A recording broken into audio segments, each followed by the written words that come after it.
The winner-loser effect. First, Oh, yeah. explain when animals fight, you can almost predict the winner and loser, and then use that. And then you followed up with data on baseball, I guess baseball and softball.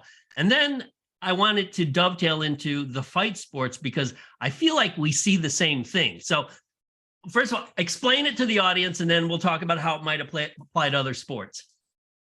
Okay, so I almost forgot about winner and loser effects. Yeah, so winner and loser effects. It's a phenomenon that was studied a lot in animal behavior, and the idea is that all things considered equal, the difference in body size between animals, home versus away, whether one's hungry or one's just finished eating and they're fighting over food, whether it's one person's mate and they're fighting. All controlling for all that, you basically have identical competitors. If an individual is coming off of a recent victory, they're twice as likely to win the next battle, next fight, compared to an individual that's naive, coming off of a no win or no loss. Mm-hmm. An individual coming off of a recent loss is 5 times more likely to continue losing relative to a naive individual. So again, controlling for body size, all that, just the feeling, not the experience, just the feeling of that victory or the feeling of that defeat, it modifies the behavior of the individual in successive contests. And it makes sense that it should. If you just got your butt kicked, maybe you shouldn't do that again. Or, maybe you need to heal up and recover, So you should be disincentivized to want to, jump right into another contest. If you just won a contest, again, you should be more incentivized to do that again. You just got a victory. It's like reward, keep doing it. So when I made those, quoted those numbers of 2 times versus 5 times for winners versus losers, that was a meta-analysis done looking across non-human animal species, but ranging from fish to birds and reptiles and stuff like that. So it's really this carryover phenomenon. You can really think about it as momentum or like a slump. Just really think about it like that. It tends to be governed by testosterone and other stress hormones. There might be other things involved as well, but typically the responses are governed by testosterone, where an individual that just suffers a loss is going to have a decrease in testosterone, which would make them less aggressive. An individual that just won a contest would make them have an increase in testosterone, more likely to more aggressive, and testosterone. Testosterone differences going into a fight usually predict the outcome of the fight. So you can see it's like a feedback.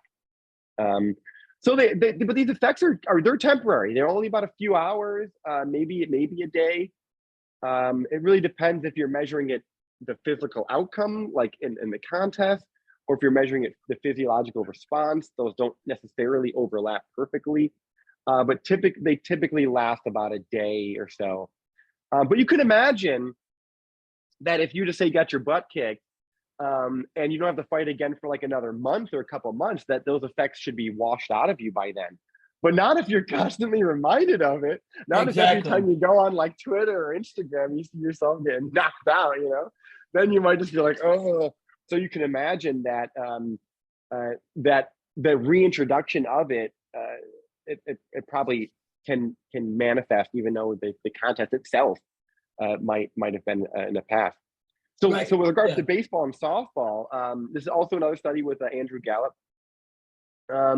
We were chatting about winner and loser effects, and he just goes, hey, doesn't baseball basically have a perfect natural experiment for this? Because in double headers, you literally play a game and then you turn around and you play again.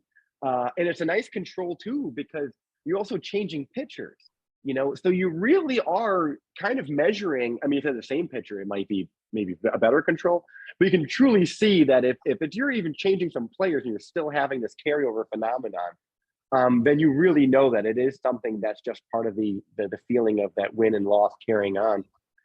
So it was a very simple prediction. The outcome of double headers can either be swept or they could be split. A team can either win both games or they can win one game and lose the other game.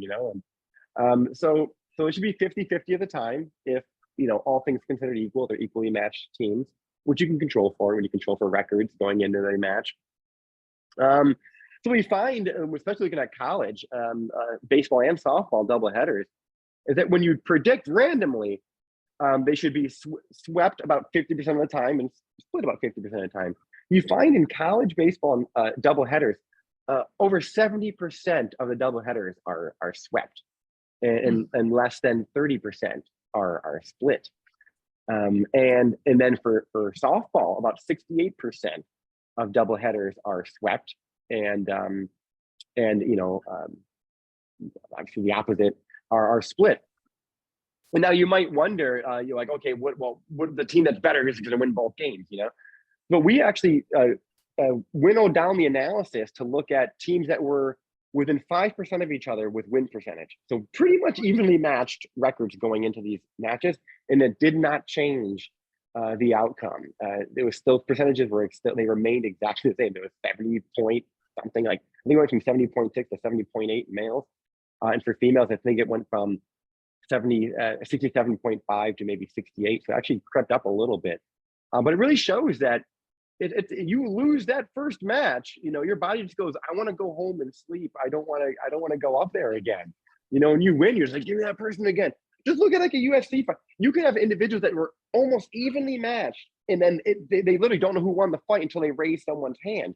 The person whose hand gets raised, they're jumping all over the place. They look like they could fight another person right then and there, and you go, what's the difference? What's the difference? They both went through this grueling contest, and you say, well, one won, and the other one lost. Yeah, this is fascinating, Tony. Now, I don't know the data. I haven't looked at it, and I think this would be a great study for Omar. But like, for instance, when Mike Tyson lost to Buster Douglas, after that, he started losing. Chuck Liddell, he was invincible until Rashad Evans knocked him out. He started losing. There's a pattern there, and I don't know if it's always the same, but it seems like when a fighter loses that aura of invincibility, it's like, well, wait a minute, he just got beat. I think I got a chance. So, Tony, comment on that, because you've worked with high-level fighters. If there's psychology going on there, or what is it? Well, I think in the instances you're talking to, Joey, that we have people that haven't ever lost, right? And have been deemed invincible. I think there's a difference maybe amongst the athlete that goes in as a slight favored and loses, as opposed to somebody like a Tyson or somebody that's deemed invincible, then takes their first loss on the chin, particularly to an individual who didn't belong in the same cage or the same ring. And to Omar's earlier point, it would seem the animal reactions in the loss are much more limbic in nature, but they don't dwell on it. I don't know. I'm assuming they don't have the capacity. They may be reminded they lost last time, but a lot of the loss is very cognitive for a human being. To Omar's earlier point, they dwell upon this. Now they see it on Instagram, even though Tyson didn't. That sense of invincibility that he lost to, I forgot the exact odds on Buster Douglas fight. Oh, it was crazy. I remember that. I was shocked. Right. And that has got to, if your brain, this isn't even neurobiological, you persist on, you ruminating on that, and the messaging isn't going anywhere. That's a tough road to get out of.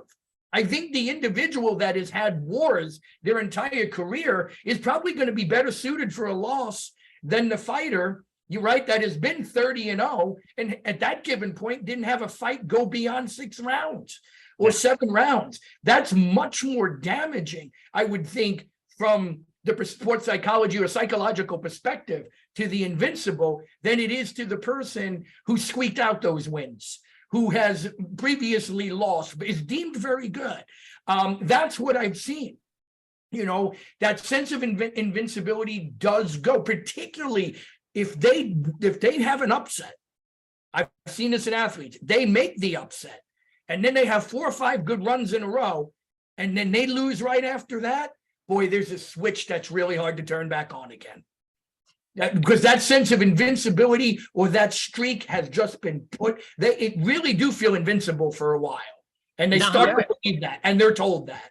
Go on, Omar. It's really incredible how much psychology, again, plays a role in most things that humans do. Because if you're losing to another human, you have to think about it, because it might not be a brute force thing why you lost. It might be a strategic thing, Exactly. and you got to now ruminate and outsmart and really get on it. So So it really is interesting to see that psychology, but also you make an interesting point how some individuals can cope with it better than others.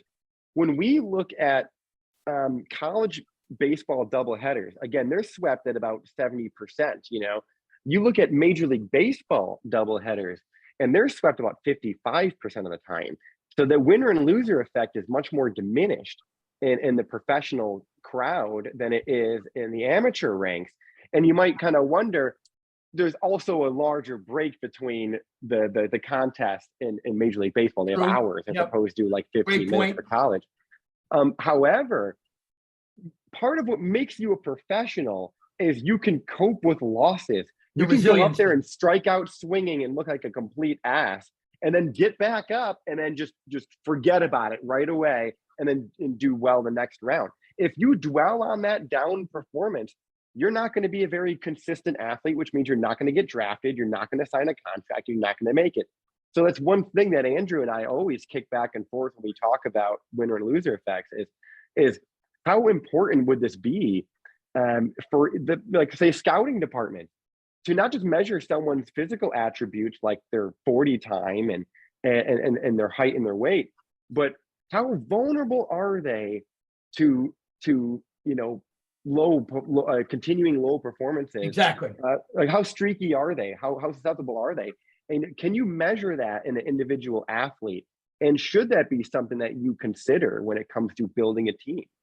You know, they always say role players play better at home. You know, when you always hear that in the NBA. You know, yet stars are consistent. Why are stars consistent? Because they're consistent. That's why they're stars. You know, and individuals that they get a testosterone surge because they're playing at home and they play better, and then when they're away, they get a testosterone loss because I'm not home and they don't play as well. That's why they're not stars. You know, but the star athlete, you know, they're gonna be unwavered whether they're home or away. They're just gonna they're less vulnerable to these effects. So it's really, to me, I think it's really one of these sort of not directly measured but extremely important traits that really separate the stars from the regular athletes, but also professional athletes from the lower ranks, the amateur rank. And one quick note on that, just to close it, it's the psychology behind it is very different in many cases in a team sport versus an individual sport. When you as the individual have lost from that pinnacle, and it's you and nobody else, and you know, the catcher didn't call a bad game, or this guy, you know, it just, but it's much more challenging when you were out there by yourself in taking that loss. And sometimes I think in the team environment at times. I don't know if they've been directly measured, but you make a great. It'd be hard to measure, but yeah. But they also, they measure this in fans.